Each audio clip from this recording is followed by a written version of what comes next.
Right. I'm Okay. talking to Bob Rothstein on in whatever this is, July 1st, 2025. And in this part of a series of recollecting the 1996 Klezmer Research Conference at Wesleyan University. So, what were you doing at the time, and how were you involved with Klezmer then? Right. Um, I wasn't really, and as I wrote to you, I had no memory of the conference, but I did some research, and starting with the program that you sent, and with the program said that I gave a talk on Klezmer, and Right. I was able to find that text that was printed in the Quarterly Judaism, Uh-huh. and then also in your collection of American American Klezmer. Klezmer. Right. Yeah. Yeah. Um, so I'm not sure um, where I first heard that expression, Klezmer Lashon, and calling it the language of Jewish folk musicians is a little misleading because for a linguist, that's not a language. That's Yeah. that's a kind of a dialect or actually And uh, Argo.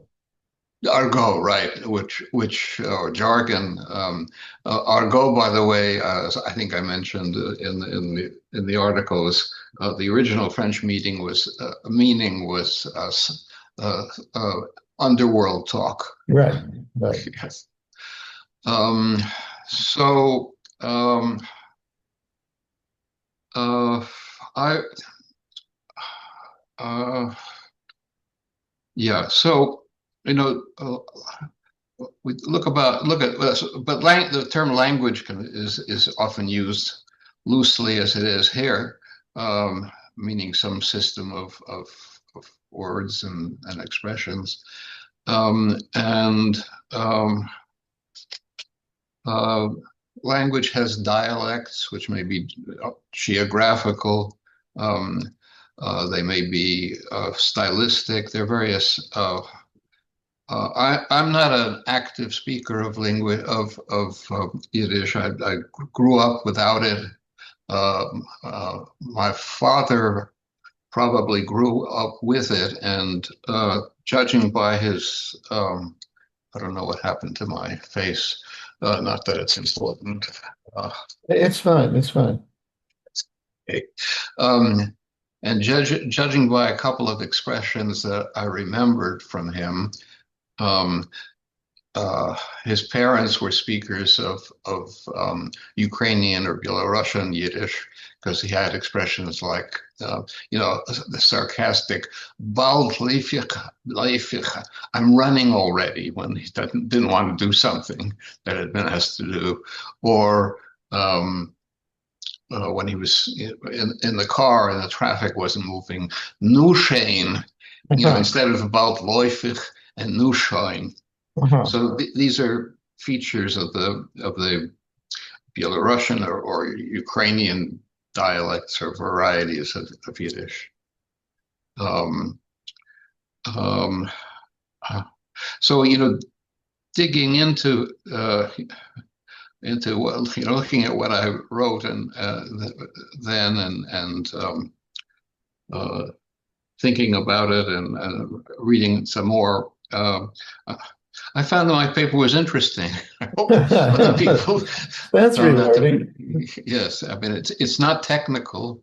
Um, um, it's but as a linguist, look at this this this jargon, this Yeah. professional language. It's interesting. The most authoritative and current dictionary of Polish, the Wielki Słownik Języka Polskiego, has two entries for klezmer. Uh-huh. One is for um, uh, uh, um, a Jewish musician playing um, down here. Um, uh, playing and who I'm sorry, a Jewish musician who's playing and singing harkens back to traditional Jewish music.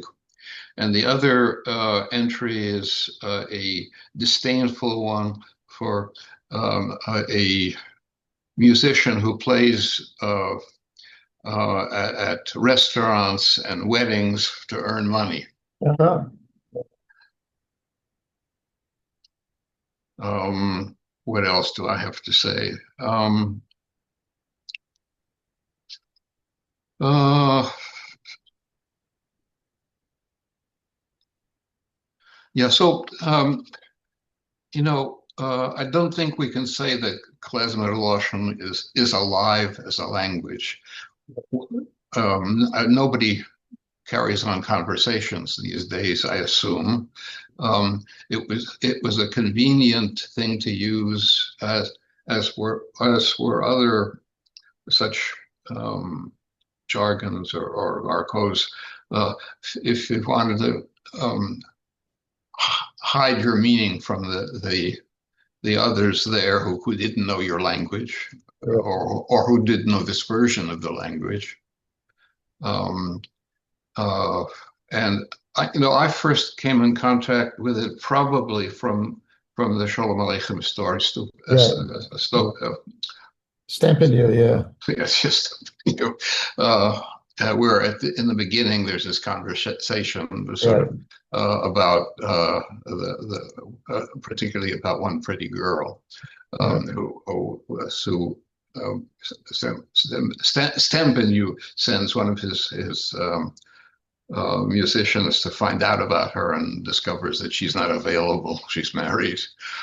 Um, um, Yeah. and Yeah, so I mean, it was I think, a significant contribution to our general picture of these people as professionals and as a separate group within the society. So I think Klezmer Loshen's was an important intervention for, at that point, because mostly people were fixated on not so much the daily life, but on the output, the tunes and learning the tunes and listening to sure. how the musical practice, and not as a circulation, pattern of a social group.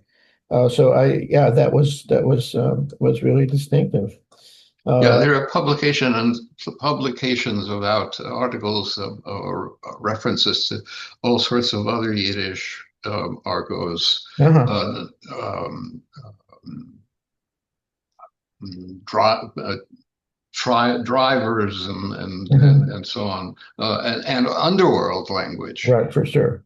Yeah. And those apparently the conclusion that linguists that have looked at these things say that Klezmer Loshen and underworld Loshen are the most highly developed of all of these professional Oh, okay. That's jargons. interesting. Yeah, that's interesting. Um, Great. Well, that's about right. That gives us a sense of where you were coming from at that time, and yeah, from the direction of linguistics, which I think is really a useful piece of the jigsaw puzzle of what we were up to then in this right. unfortunately never repeated research conference on Klezmer. This was the one and only Klezmer Yes, research conference. historical. Yes. So, Yeah, I have a note to mention what we're talking. If we talk about dialects and which may involve pronunciation differences, but differences of vocabularies. My brother recently reminded me of a New York Cityism, mhm. namely sliding pond, which in a playground, Oh, what most really? people call a slide, Uh-huh. we called sliding pond for Really? I never heard yes, that one. yeah, and it's recognized as being specifically New York City. Okay. Okay. Well, thanks for chipping in, and yeah, I'm trying Thank, to get this whole thing out there, and I think people will be really interested in what happened 30 years ago at this point, given how yeah, far klezmer has developed.